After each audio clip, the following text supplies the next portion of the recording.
pas déjà fait, prenez un instant pour vous abonner à notre page et n'oubliez pas de cliquer « Aimer » avant la fin de l'enseignement. Il arrive où une génération reçoit une responsabilité qu'elle n'a pas choisie, une génération qui hérite d'un monde qu'elle n'a pas créé.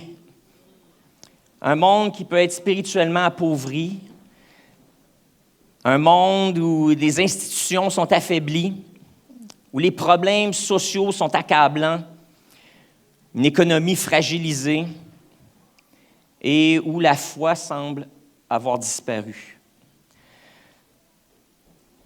On ne choisit pas toujours l'héritage qu'on reçoit, mais on peut choisir ce qu'on fait avec. Puis c'est exactement la situation dans laquelle le roi Ézéchias, dans l'Ancien Testament, s'est retrouvé. Le récit d'Ézéchias se retrouve à 3 endroits différents dans la Bible. On peut le retrouver dans 2 Chroniques, les chapitres 28. On le retrouve aussi dans 2 Rois, les chapitres 18 à 20.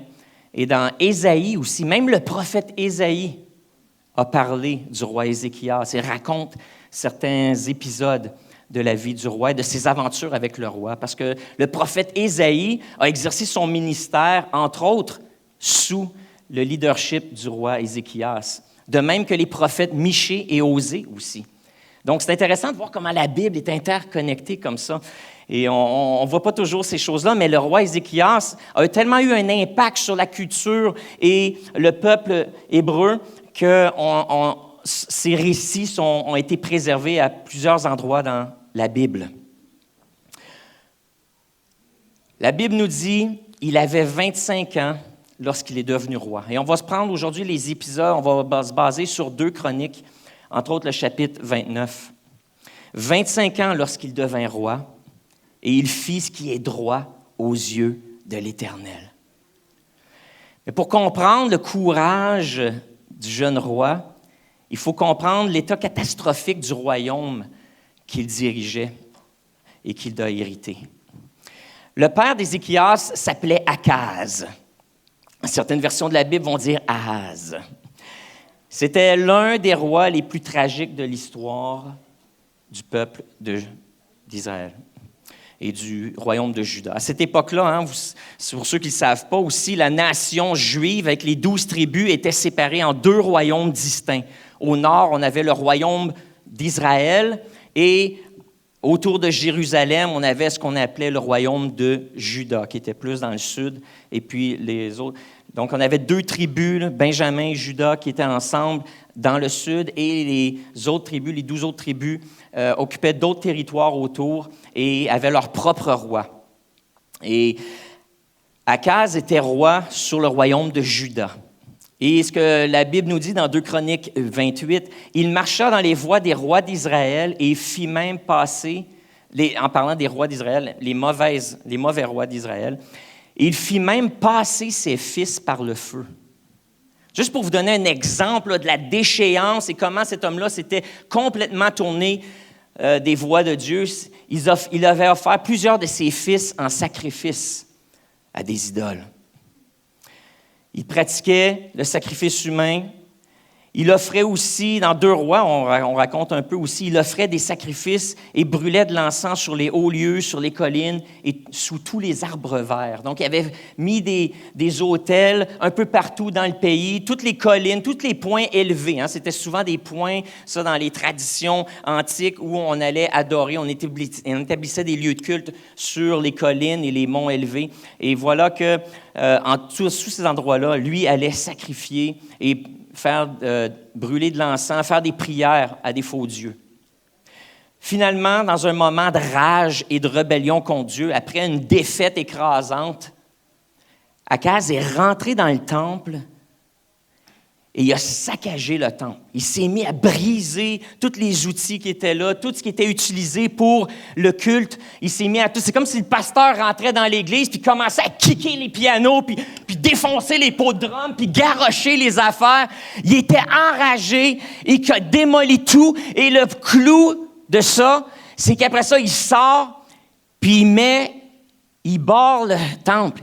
la chaîne après la porte, le cadenas, met les barricades, met les planches, et barre le temple et l'accès au temple. Et puis, qu'est-ce qu'il a fait? Ensuite de ça, c'est dit, si mon Dieu, le Dieu qui est adoré dans ce temple-là, ne nous aide pas, ben on va adorer le Dieu de ceux qui nous ont conquis. Puis là, il a mis des autels partout dans Jérusalem. Ça dit à tous les coins de rue, il y avait des autels et ces autels-là étaient dédiés aux faux dieux. Ça, c'est ce que Ézéchias a hérité de son père. Un temple saccagé, les portes du temple barricadées, la nation en crise spirituelle totale. Mais arrive sur la scène Ézéchias, 25 ans. 25 ans. Un royaume qui hérite spirituellement désorienté, moralement fragmenté, politiquement vulnérable. Mais vous savez, le réveil, la révolution commence quand quelqu'un décide d'ouvrir les portes que d'autres ont fermées. Ézéchias a grandi, lui, en entendant les prédications du prophète Ésaïe, du prophète Michée et du prophète Osée. C'était les prédicateurs populaires de l'époque. Hein? Tu vas sur YouTube, s'il allait sur YouTube, lui, là, c'est Isaïe qui prophétisait. Généralement, c'était pas bien bon ce qu'il avait à dire. Sinon, il allait sur l'autre canal, c'était Osée qui parlait. Sur l'autre canal, c'était Michée. Puis ça, c'est les gars qui prêchaient puis qui se promenaient, les prédicateurs de rue, ils essayaient de faire des ralliements, ça ne marchait pas, le peuple, à cette époque-là, était détourné de Dieu, ne voulait rien savoir. C'est comme si ces prédicateurs-là prêchaient dans le vide. C'est ce que ces prédicateurs-là pensaient. Mais il y avait un jeune homme qui grandissait dans la maison d'Akaz, qui, lui, portait son attention à ce que Dieu avait à dire. Lui, écoutait ce que ces prédicateurs-là avaient à dire. Il écoutait les mises en garde que ces prédicateurs-là donnaient aux enfants de Dieu, leur disant que s'ils ne se détournent pas de la mauvaise voie, Dieu allait détruire, allait envoyer la calamité et la malédiction sur eux, allait les juger. Ézéchias, vers l'âge de 18 ans même, a été témoin de l'envahissement de l'armée assyrienne dans le royaume du Nord, dans le royaume d'Israël. Ce royaume-là qui avait été mis en garde, qui avait beaucoup de prophètes, lui aussi, pour lui dire de revenir à Dieu. Dieu avait été patient avec eux. Mais 7 ans avant que Ézéchias monte sur le trône, il avait été témoin que dans le Nord, les prophéties d'Ésaïe, de Michée, d'Osée s'étaient réalisées. Et le Nord avait été ravagé, le peuple du Nord avait été déporté partout dans l'Empire assyrien. Si le père d'Ézéchias avait endurci son cœur, Ézéchias, lui, avait un cœur tendre, une oreille attentive à la parole de Dieu. Et voilà que Ézéchias, à l'âge de 25 ans, arrive. Et on dit toujours en leadership que les 90 premiers jours d'un leader ou d'un gestionnaire ou d'un président de compagnie sont les plus importants. C'est les premiers 90 jours qui vont définir la direction et l'orientation de la compagnie, de l'organisation ou de l'organisme dont cette personne-là est en leadership. Et voyons voir un peu ce qu'Ézéchias a fait, lui, dans les premières semaines où il est arrivé au pouvoir. La première année de son règne, le premier mois, il ouvrit les portes de la maison de l'Éternel et il les répara.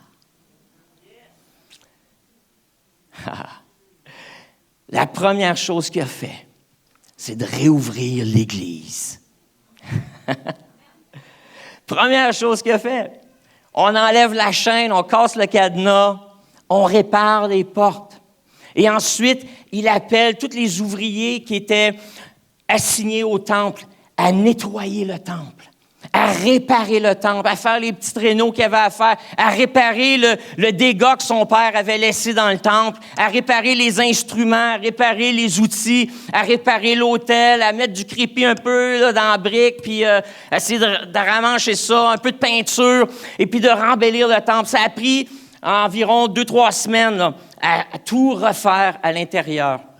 Et ensuite de ça, les gens qui travaillaient au temple devaient se consacrer, devaient se purifier. Donc, il y a eu un grand mouvement là où eux aussi ont commencé à faire les rituels qui étaient nécessaires pour se préparer, se rendre aptes au service de Dieu.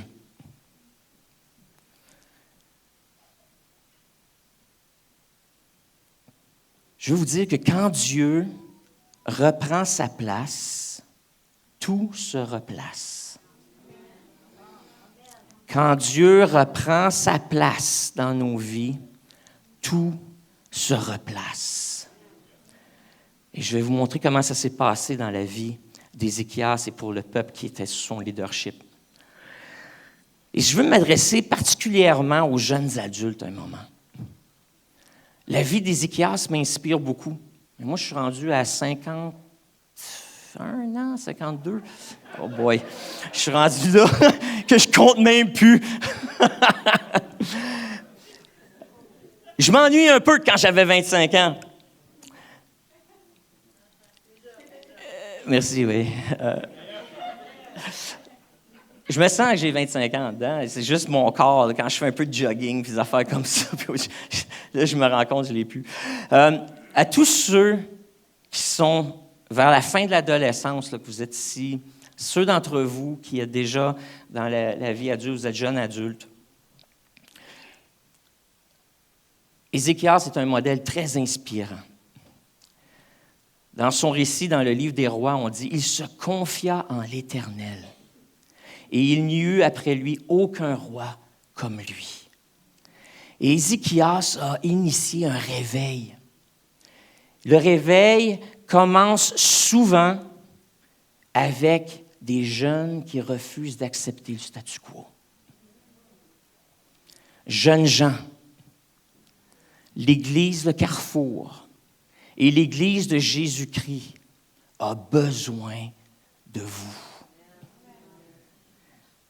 J'ai commencé à donner un cours pour les nouveaux croyants et c'est tous des jeunes adultes dans le cours. Et j'ai beaucoup de plaisir à être dans leur compagnie et d'être stimulé par leurs questions, leurs commentaires, et vraiment de les voir grandir et voir comment ils sont passionnés pour l'Évangile, passionnés pour les choses de Dieu et comment ils veulent grandir. Ils veulent être des gens intègres, des gens qui comprennent les principes du royaume de Dieu et qui veulent faire avancer les choses. Je me réjouis à chaque fois que sur Instagram, ou sur Facebook, je vois des photos des jeunes adultes de notre Église qui évangélisent le mardi soir, ici dans le centre-ville de Sherbrooke, qui partagent l'Évangile, qui essaient de trouver de toutes sortes de façons créatives de communiquer leur foi et de communiquer leur passion pour Dieu. Ils sont contagieux. Et quand je vois ça, je me réjouis. Ça me fait du bien. Puis je me dis, il y a de l'espoir pour l'Église. On a une relève.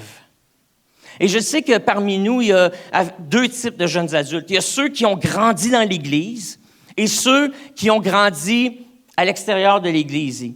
Donc, ceux qui ont reçu un certain héritage spirituel chrétien de leurs parents et ceux qui arrivent dans l'Église et dans la foi sans cet héritage-là. Je veux vous dire, pour ceux d'entre vous là, qui avez reçu un héritage de vos parents, vous avez un mandat. Et c'est le mandat de prendre ce qu'on vous a donné puis l'amener plus loin. Ma prière pour mes jeunes adultes qui sont ici dans la première rangée, que j'aime beaucoup, que je vois se développer, que je vois grandir, c'est qu'ils puissent voir plus de miracles que moi j'en ai vu. Qu'ils puissent voir plus de délivrance que moi j'en ai vu, qui puissent imposer les mains à plus de malades, qu'il y ait plus de malades qui soient guéris à travers eux, qui puissent prêcher l'Évangile à plus de gens que moi j'en ai prêché dans ma vie, qui découvrent des aspects de Dieu qui nous étaient cachés ou qu'on avait oubliés peut-être, qui rouvrent des nouvelles portes de ministère dans des endroits avec des communautés, avec des groupes qu'on n'a pas été capable de rejoindre dans ma génération. Ceux d'entre vous qui avez grandi dans l'Église, vous avez reçu un trésor inestimable. Et votre job, votre mandat, c'est de faire fructifier ce trésor-là, d'apprendre à appliquer ces principes-là dans vos vies et d'aller plus loin que vos parents. Ça a été le défi que moi, je me suis lancé quand j'étais jeune. J'ai dit, je veux prendre ce que mes parents, qui sont dans la deuxième rangée, m'ont donné. Et je veux aller plus loin. En anglais, on dit « push the envelope ». Je veux faire des choses qu'ils n'ont jamais fait. Voir des choses qu'ils n'ont jamais fait. Et puis, c'est le fun. Ici, aujourd'hui, on est dans une église qui ont à peu près 500 personnes maintenant. Puis, papa, toi, tu n'as jamais l'idée d'une église de 500 personnes. Donc, d'une certaine façon, déjà, on est en train de briser ces barrières-là. Et toi, tu es ici sur notre équipe, puis tu es en train de grandir, toi aussi, en train de naviguer cette nouvelle réalité-là d'une église croissante à ce niveau-là. Et donc, il y a des choses comme ça que je me suis mis au défi quand j'étais jeune. J'ai dit, je laisserai pas la foi qui m'a été transmise juste s'éteindre. Je garderai pas le statu quo, mais je veux aller plus loin. Alors, l'héritage est précieux. Vous avez été fait intendant d'un trésor. Faites-le fructifier. Faites-le grandir. Pour ceux d'entre vous dont les parents sont incroyants et peut-être même rebelles à l'Évangile, qui vous ont transmis toutes sortes de valeurs, toutes sortes d'idées religieuses, et vous voilà maintenant dans l'Église de Jésus-Christ, en feu pour Dieu, je veux vous dire que la rébellion ou l'incrédulité de vos parents n'est pas un obstacle à votre piété. Regardez Ézéchias. Ézéchias, son père, rebelle à Dieu. Lui, il a fait un rejet complet de la religion. C'est pas juste, il a pas grandi dans ces choses-là. Lui, il s'est détourné des voies. Son grand-père, le grand-père d'Ézéchias, avait transmis à Akaz des principes de la religion juive. Mais Akaz, lui, a endurci son cœur et s'est tourné, rebellé contre Dieu. Mais malgré ça, malgré un père rebelle, incrédule, Ézéchias s'est levé avec la connaissance qu'il avait. Et puis il a apporté des changements. Puis c'était l'homme de sa génération qui a transformé sa génération. Et je veux vous dire, peu importe l'héritage spirituel qui vous a été transmis, jeunes adultes, partez d'où vous êtes, là, maintenant, et encore vous aussi maintenant, avec ce que vous avez, allez et faites de grandes choses. C'est à vous que revient l'opportunité d'accomplir les exploits qu'on a chantés il y a un instant. Vous êtes les conquérants. Vous êtes les conquérants. Une génération de conquérants. Et je prie que vous puissiez nous faire voir des choses que nous, on n'a pas vues dans ma génération et dans les générations avant.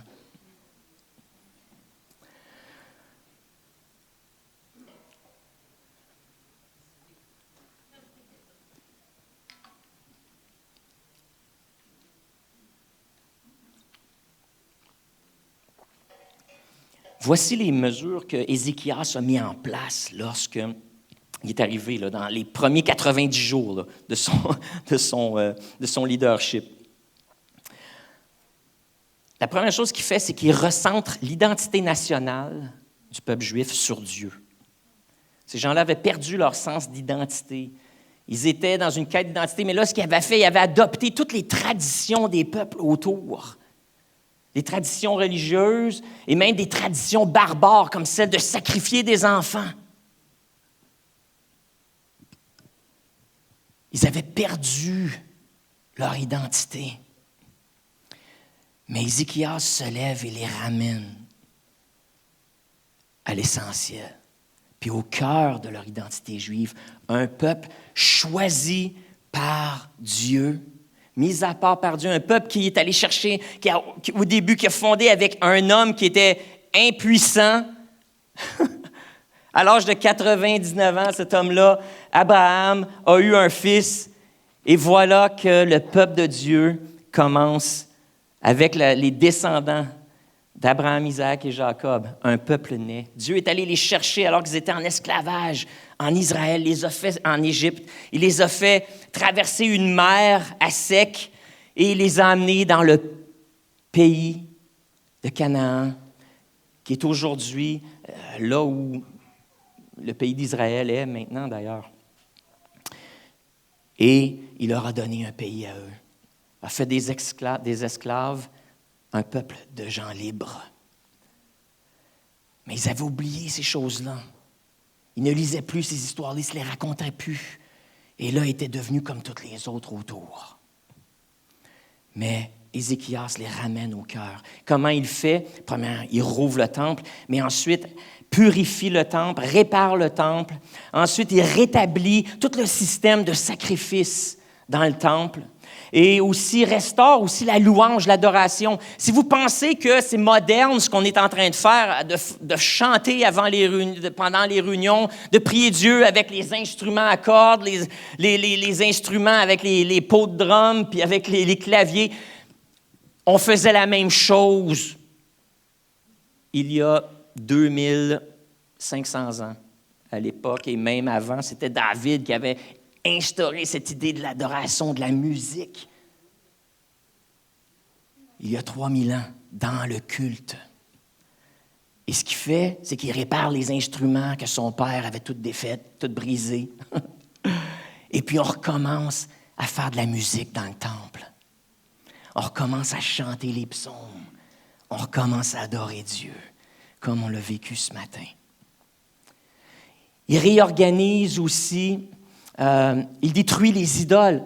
On avait établi, même Akaz, ce qu'il avait fait, il avait été visiter un jour une ville dans une autre, parmi un peuple avec qui il s'était allié pour faire des conquêtes, des choses comme ça. Et Akaz avait été tellement impressionné par l'autel au faux Dieu qu'il avait vu dans le temple de ce peuple-là, qu'il en a fait faire des dessins. Il a envoyé ces dessins par messager en Israël au sacrificateur du temple, puis il a dit, là, je veux dans le temple de Jérusalem un autel comme celle-là. Et puis alors, les artisans se sont mis à travailler, puis ils ont bâti au cœur du temple un autel pareil comme celle dans le temple des faux dieux. Ils la trouvaient belle, puis ils voulaient sacrifier à ce Dieu-là. Alors, juste à côté de l'autel de Dieu, dans le temple, il y avait cet autel à un Dieu étranger aussi, sur lequel il y avait eu des sacrifices.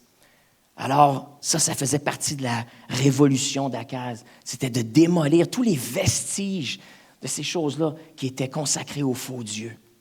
Détruire les idoles, détruire les totems, détruire les lieux de sacrifice. Mettre tout ça à feu et à cendre et à répandre les cendres dans la rivière. Phase 2. Une fois que le temple était nettoyé, une fois que le service était rétabli, une fois que les réunions de consécration ont lieu, une fois que les prêtres étaient reconsacrés, une fois que les Lévites avaient les prêtres qui, eux, faisaient les sacrifices, répandaient le sang sur l'autel, faisaient tous les gestes rituels, et tu avais tous les Lévites, ça c'était le staff du temple, et les Lévites, c'était eux qui chantaient, c'était eux autres les gardiens de sécurité, c'était eux autres qui s'occupaient aussi des offrandes, des dîmes, c'était vraiment comme les diacres, si on veut, et puis les chefs de département. Donc, eux, les Lévites, s'occupaient que tout le reste fonctionne bien. Alors, une fois que les Lévites et les prêtres étaient restaurés et remis en fonction, encore une fois, dans les premiers 90 jours de son ministère, c'est comme s'il avait lu les livres modernes, lui, de leadership. Il faut que ça se passe là. C'est comme s'il attendait peut-être, je ne sais pas, son père est mort à la guerre. Je ne pense pas qu'il souhaitait que son père meure nécessairement, mais il s'est dit, 6 mois, je peux arriver. C'est comme il avait déjà son plan. Il arrive en scène et son plan est mis en action. C'est comme ça il avait trotté dans la tête pendant plusieurs années, alors qu'il était dans sa vie de jeune adulte. Il disait, moi, quand je vais arriver en leadership, je ne ferai pas comme mon père. Y en a-tu déjà qui ont dit ça? Moi, je ne serai jamais comme mon père. J'ai l'impression que lui, il l'avait dit, ça. Puis il a décidé qu'il ferait différemment. Et puis, phase 2, on célèbre la Pâque. Là, c'était Jérusalem, c'était les prêtres, c'était le clergé qui s'était préparé, qui avait fêté. Il y avait quelques dirigeants de la ville et du royaume qui étaient là. Les leaders politiques étaient venus aussi se repentir, se reconsacrer. Mais là, il dit, on va inviter tout le peuple à venir à Jérusalem et à célébrer la Pâque comme elle se doit, comme Moïse nous a dit de le faire. Et il envoie des coureurs partout dans le royaume de Juda. Mais souvenez-vous, le royaume même d'Israël avait été conquis, les villes avaient été saccagées, il restait quelques résidents qui étaient là, un reste, si on veut, des rescapés qui étaient demeurés dans le royaume de Juda, qui, eux, avaient perdu tous leurs repères. Et Ézéchias dit, « Hey, le Dieu de Juda, c'est aussi le Dieu d'Israël. » Et il a dit, envoyez des coureurs, envoyez des messagers dans toutes les villes d'Israël et invitez nos frères à venir célébrer la Pâque avec nous, de venir à Jérusalem et de se reconsacrer à Dieu. Alors les messagers sont partis et sont allés et tout le monde a été invité à venir célébrer la Pâque. Durant la Pâque, il y a eu des confessions de péché. Durant la Pâque, il y a eu une purification collective du peuple de Dieu, une reconsécration. Les gens ont renouvelé leurs vœux et leur alliance avec l'Éternel. Il y a eu une restauration aussi de la pratique des lois de Moïse et une participation massive du peuple durant cette fête-là. En fait, ça nous dit que durant cette fête-là, l'émotion était tellement à son comble que la fête devait durer 1 semaine. Et le peuple a dit, on en veut plus. Et ont allongé la fête d'une 2e semaine. Tellement ça faisait du bien, c'était rafraîchissant d'être dans la présence de Dieu, d'être réunis encore une fois ensemble. Donc, Ézéchias recentre l'identité nationale sur Dieu. Il réunifie les tribus qui avaient été divisées. L'invitation est lancée. Et ensuite, ce qu'il fait, c'est qu'il fait une réforme économique en commençant par prendre soin des besoins reliés au temple, au culte et au clergé et les employés du temple. Son premier geste au niveau de l'intendance, ça n'a pas été de faire augmenter les taxes pour se rebâtir, ça n'a pas été de réparer les villes qui avaient été détruites puis se fortifier en cas d'une nouvelle invasion. Son premier geste, c'était de dire, en tant que peuple de Dieu, notre premier mandat doit être de prendre soin des affaires de Dieu. Prendre soin des affaires de Dieu. 2 Chroniques, verset 31, parle comment est-ce qu'il a rétabli la dîme et les offrandes. On vient d'en parler il y a un moment, qu'ici à l'Église, on croit dans ce principe de la dîme. Et la dîme, qu'est-ce qu'elle fait? C'est qu'elle devrait servir à simplement s'occuper du temple, s'occuper de l'Église, s'occuper des employés de l'Église et de notre patrimoine un peu, là. Puis faire fonctionner les affaires et faire fonctionner nos départements aussi et les ministères qui œuvrent et qui vous servent, vous. Donc, s'assurer qu'il y a assez d'argent dans l'Église pour faire fonctionner les ministères, s'occuper des bâtiments, puis de s'occuper de l'équipe pastorale et du staff qui est là. C'était la même chose à cette époque-là. C'est à ça que ça sert la dîme. C'est pour ça qu'on a besoin qu'en tant qu'Église autonome, où on ne reçoit pas d'argent du gouvernement, on ne reçoit pas d'argent de Rome, on ne reçoit pas d'argent des assemblées de Pentecôte à Toronto ni à Longueuil. C'est nous ici là, qui faisons avancer les choses. On a besoin que l'Église embrasse ce principe-là. Mais non seulement il y a les dîmes, mais il y avait aussi les offrandes volontaires. Les offrandes volontaires, c'est ce qui vient en plus pour financer tous les projets qui font pas partie des opérations courantes de l'Église. Projets missionnaires, projets d'évangélisation, Projet pour venir s'occuper des besoins des pauvres, de la communauté. Tous ces projets-là, projets outre-mer, œuvres humanitaires outre-mer, toutes ces choses-là, données à d'autres organismes, données à d'autres églises qui sont en besoin. Toutes ces choses-là devraient être financées par ce qu'on appelle les offrandes. Et c'est là qu'on essaie de se rendre, nous, en Église. On n'a pas inventé ça. On n'a pas inventé ça. C'est un principe spirituel qui est déjà dans les Écritures.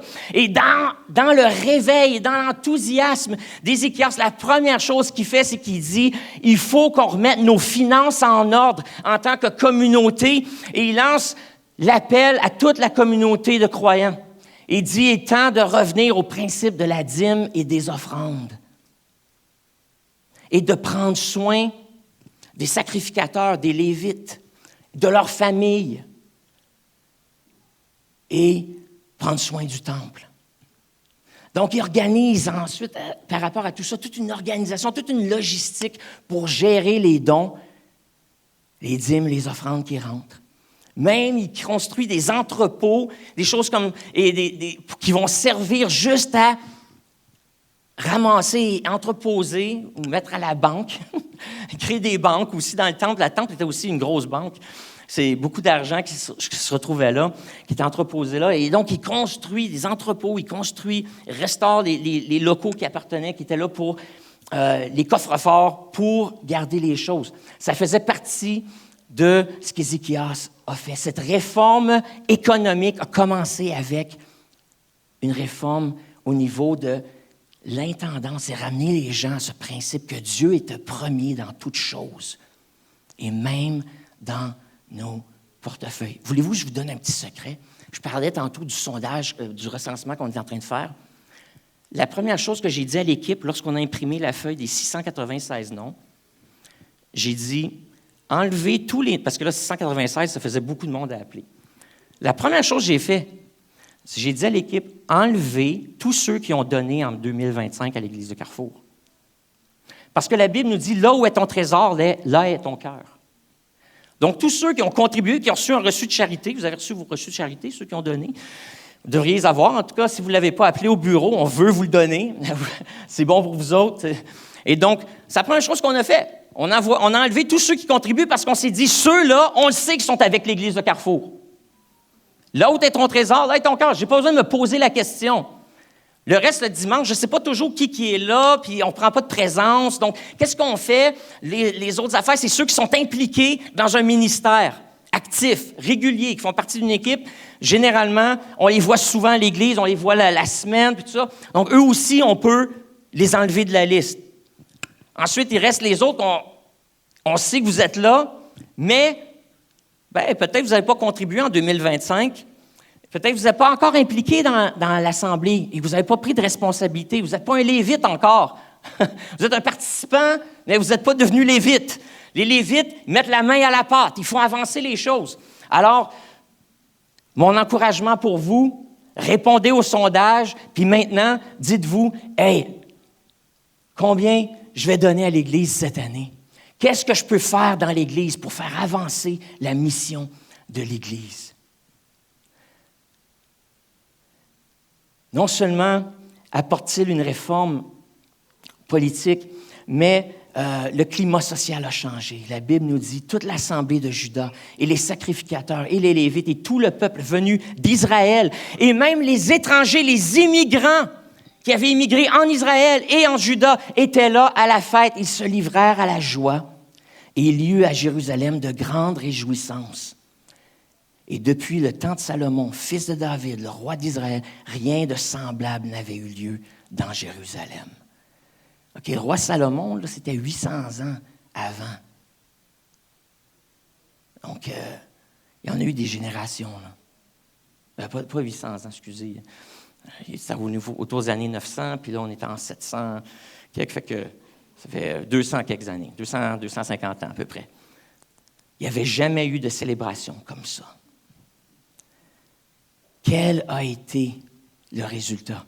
On le lit dans 2 Chroniques 30, verset 27. Les sacrificateurs et les Lévites se levèrent et bénirent le peuple. Et leur voix fut entendue, et leur prière parvint jusqu'aux cieux, jusqu'à la sainte demeure de l'Éternel. Wow! Leur prière, leur voix fut entendue par Dieu, et leur prière parvint jusqu'au ciel, jusque dans la sainte demeure de l'Éternel. Est-ce pas ça qu'on veut? Que quand on prie, Dieu nous écoute? Que Dieu entende, déjà pas pire, mais ensuite, qu'il réponde. Qu'il réponde à nos prières, qu'il réponde à nos cris, qu'il agisse, qu'il intervienne dans nos affaires. Et l'histoire nous dit que cette Pâque-là, ce retour à Dieu, la consécration du peuple, a fait quelque chose, a transformé l'atmosphère spirituelle et a aboli les barrières entre Dieu et son peuple. Et que soudainement, ces gens-là qui priaient, rien ne se passait. Maintenant, le ciel était ouvert. Le canal de communication était ouvert. Dieu entendait et Dieu était prêt à intervenir. Wow! Transformation spirituelle, reconnecter avec le Créateur. Un climat de joie, de réjouissance, d'optimisme enfin. Dans un pays où l'armée assyrienne était en train de bâtir, l'Empire assyrien arrivait à son apogée, avait envahi toute la Turquie, une partie de l'Iran était en Arabie saoudite, avait envahi l'Égypte, et là, l'étau se resserrait sur le petit royaume de Juda. C'était une pinotte, là, dans l'Empire. L'étau se resserrait, mais ils étaient libres, ils étaient indépendants. L'unité, la solidarité communautaire était accrue à cause qu'on a remis Dieu à sa place. Le reste se replace.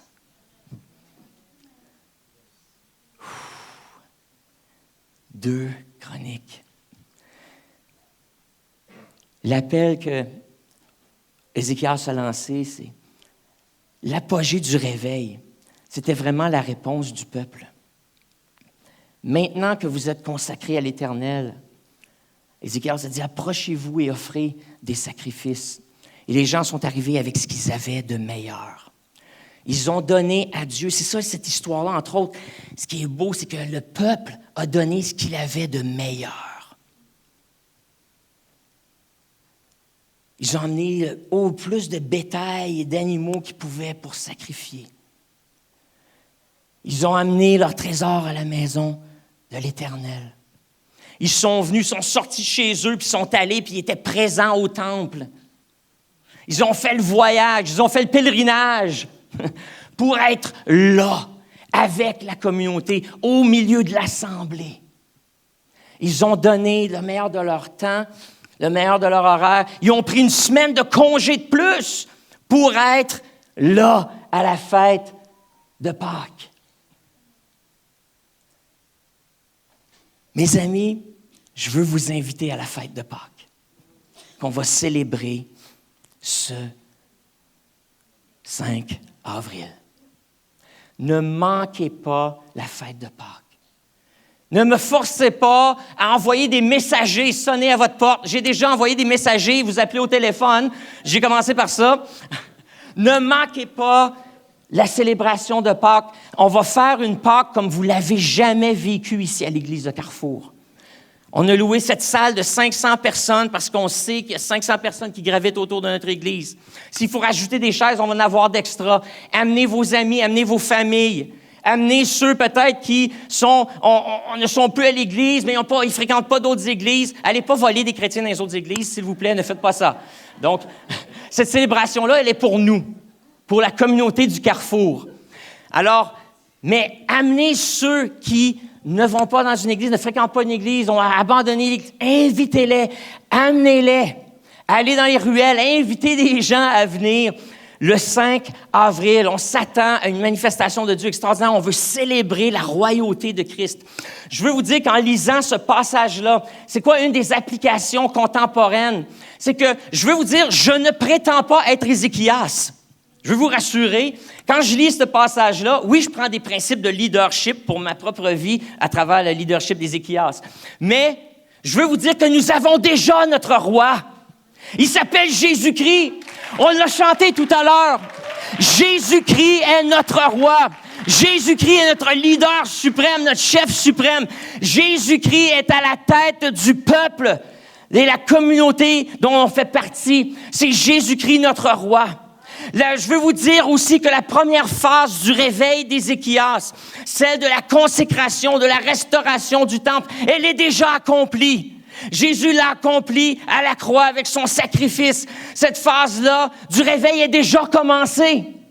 Cette phase-là, elle est commencée. Le réveil a été inauguré à la mort et à la résurrection de Christ il y a 2000 ans. Et c'est ça qu'on va aller célébrer à la fête de Pâques ce 5 avril. La royauté de Christ. Christ a été déclaré roi du monde. Roi du monde. Il est déjà le roi du monde. Attendez pas le retour de Jésus. Oui, attendez le retour de Jésus, mais son leadership, sa royauté est déjà instaurée. Son royaume est déjà en place. Jésus revient, OK? Là, Jésus revient en personne, en chair et en os, OK? Ça s'en vient. Et ça, j'ai hâte. Mais il est tout de même présentement déjà le roi et il manifeste son royaume à travers nous. Nous sommes la race élue, le peuple choisi de Dieu, le sacerdoce royal. Et maintenant, c'est nous les Lévites, c'est nous les prêtres, c'est nous maintenant qui travaillons au temple, qui travaillons dans cette fonction de représenter les besoins des hommes auprès de Dieu, d'intercéder auprès de Dieu pour l'humanité. Et en même temps, comme on a déjà prêché ici, de prendre ce qui est de Dieu et de le transmettre ici sur la terre, ce qui est dans son royaume et de le manifester ici sur terre. C'est notre rôle d'être entre les deux. C'est ça le rôle d'un prêtre. Et vous faites partie de cette équipe-là. Nous sommes les prêtres, les Lévites. Nous sommes le sacerdoce royal. C'est déjà en place. Donc, phase 1 du réveil est déjà là. Maintenant, ce qu'on est en train de faire, c'est qu'on est en train de mettre en pratique phase 2. Phase 2, cette idée de se rassembler, de rassembler les perdus, de rassembler les égarés, de ceux qui sont sans berger. On les appelle à revenir à la maison. Ceux qui ne connaissent pas, ceux qui sont de peuples lointains, ceux qui sont de tradition, qui n'ont jamais entendu parler du nom de Jésus. On les introduit à Jésus. On leur fait découvrir Jésus et on les invite à se joindre à nous et de faire partie de ce peuple avec qui Dieu va régner pour le reste de l'éternité sur la terre. C'est ici que ça va se passer avec nous et ceux qui joignent ce peuple élu. Nous sommes dans la phase 2 du réveil d'Ézéchias, en train de rétablir les structures, rétablir de l'ordre, ramener le peuple à des principes fondamentaux, de remettre en pratique les vérités bibliques afin qu'on puisse récolter les fruits. Les fruits. Un peuple uni. Un peuple dont les prières sont entendues et à qui Dieu répond. Un peuple qui transforme sa communauté, apporte du changement social. Notre mission, ici à l'Église du Carrefour, c'est inspirer les gens à découvrir Jésus en partageant son amour et en contribuant au bien-être de la société. Inspirer les gens à découvrir Jésus en partageant son amour et en contribuant au bien-être de la société. Et jusqu'à maintenant, on le fait. Il faut continuer de le faire, il faut faire mieux.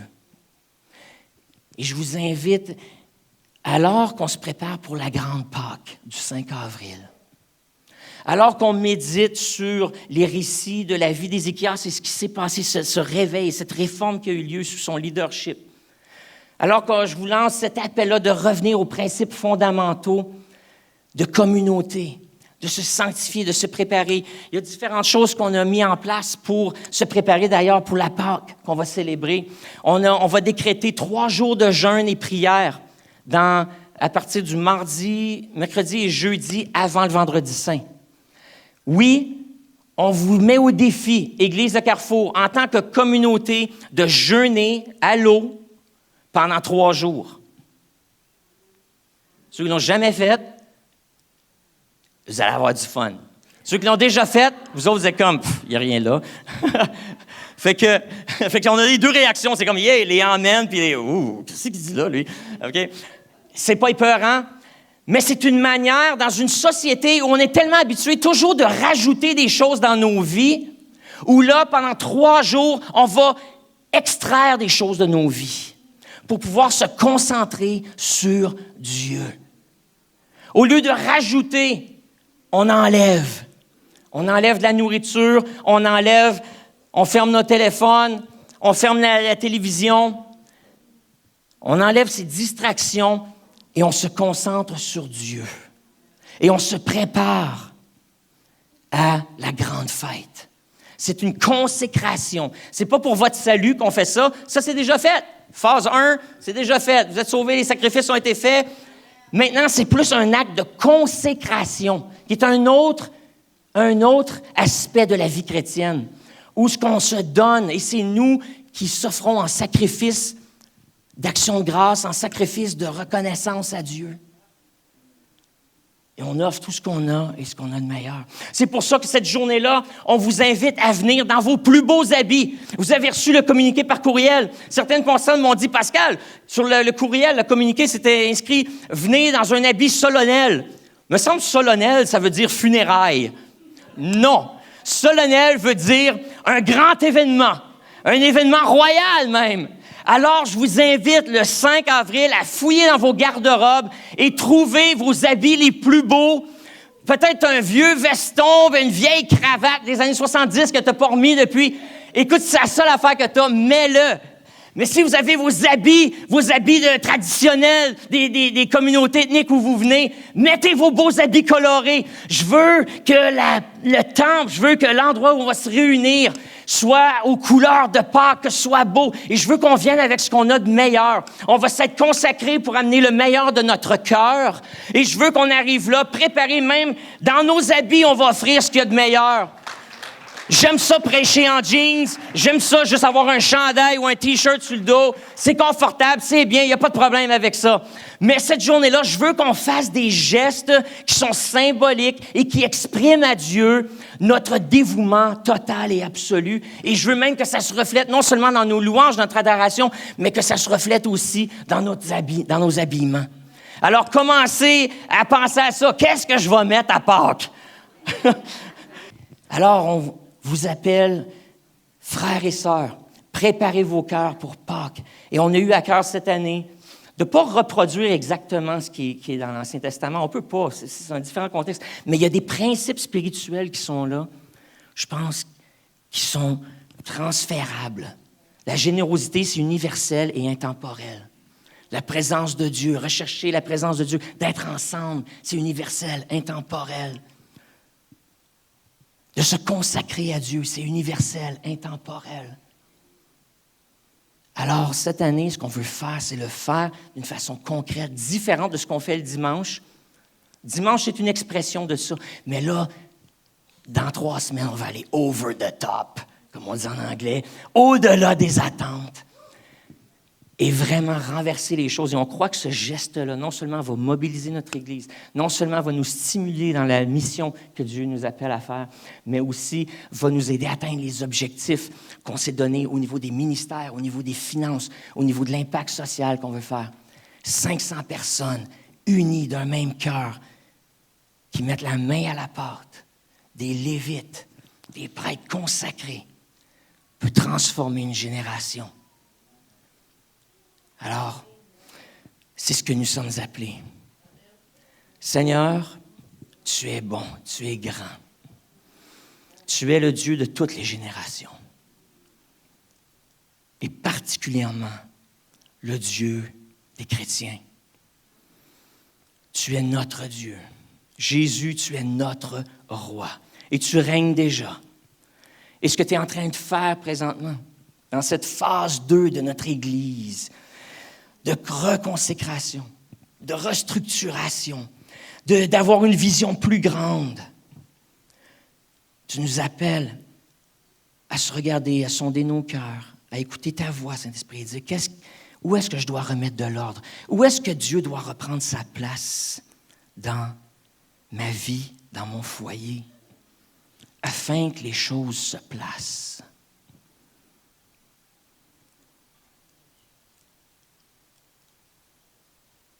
Où est-ce qu'on doit te redonner ta place? Où est-ce, Seigneur, qu'on a peut-être bâti un petit hôtel à un faux Dieu?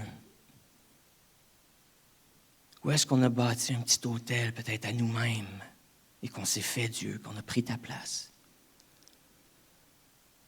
Qu'est-ce qui dans nos vies? Où est-ce qu'on a investi de l'argent puis c'est une perte et vraiment une dépense qui n'apporte rien à ton royaume ni qui n'améliore pas nos vies? C'est juste de l'argent donné à des gens qui sont déjà riches. Comment est-ce qu'on peut rapatrier, Seigneur, certains de ces trésors-là et te les donner à toi et les investir là où la teigne et la rouille ne peuvent les atteindre? Seigneur, quelles sont ces relations, ces alliances qu'on a bâties avec des gens dans nos vies, des gens qui nous éloignent de toi et avec qui, pour la survie de notre foi, on doit rompre les ponts.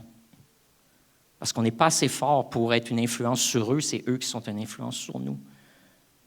Et on doit couper les ponts. Seigneur, montre-nous quel péché interfère avec mes prières. Quel péché dans ma vie fait que quand tu m'écoutes, ça griche. Et que je dois abandonner. Seigneur Dieu, dans cette période avant Pâques, de préparation, sonde-nous. Tu nous mets au défi, mais tu nous appelles à une consécration totale et absolue. Parce que notre désir, c'est que pas que le ciel soit ouvert partiellement, car il est déjà ouvert au-dessus de nous et de notre Église, c'est ta grâce. Mais Seigneur, ce qu'on veut, c'est que les écluses des cieux soient ouvertes et qu'il n'y ait rien. On ne veut pas juste un petit robinet, on ne veut pas juste recevoir la bénédiction à la goutte, mais ce qu'on veut, c'est que les écluses des cieux s'ouvrent, que des torrents de bénédiction tombent sur nous, que les besoins soient rencontrés, les malades guéris, les gens opprimés puissent être délivrés, que les pécheurs puissent être pardonnés et transformés, que ceux qui ne te connaissent pas viennent à la connaissance de l'Évangile, que, Seigneur, les besoins sociaux de notre région soient rencontrés à travers les actions sociales des croyants qui font les choses en ton nom, Jésus. Que les politiciens portent attention à l'Église de Jésus-Christ alors qu'ils établissent des lois. On ne veut pas être inaperçu, mais on veut être vu et avoir un impact. Et pour ça, on ne peut pas le faire tout seul. On a besoin de l'onction complète. Alors, Seigneur, s'il y a des choses dans nos vies qui font obstruction, enlève-les. Et qu'à Pâques, Seigneur, on puisse arriver consacré et prêt à voir le ciel s'ouvrir au-dessus de nous, comme jamais auparavant. C'est notre prière. Amen. Amen. Si ce n'est pas déjà fait, prenez un instant pour vous abonner à notre page et n'oubliez pas de cliquer « Aimer » avant la fin de l'enseignement. Si vous avez besoin de prière ou d'accompagnement spirituel, n'hésitez pas à communiquer avec nous à l'adresse courriel suivante: sos@lecarrefour.org.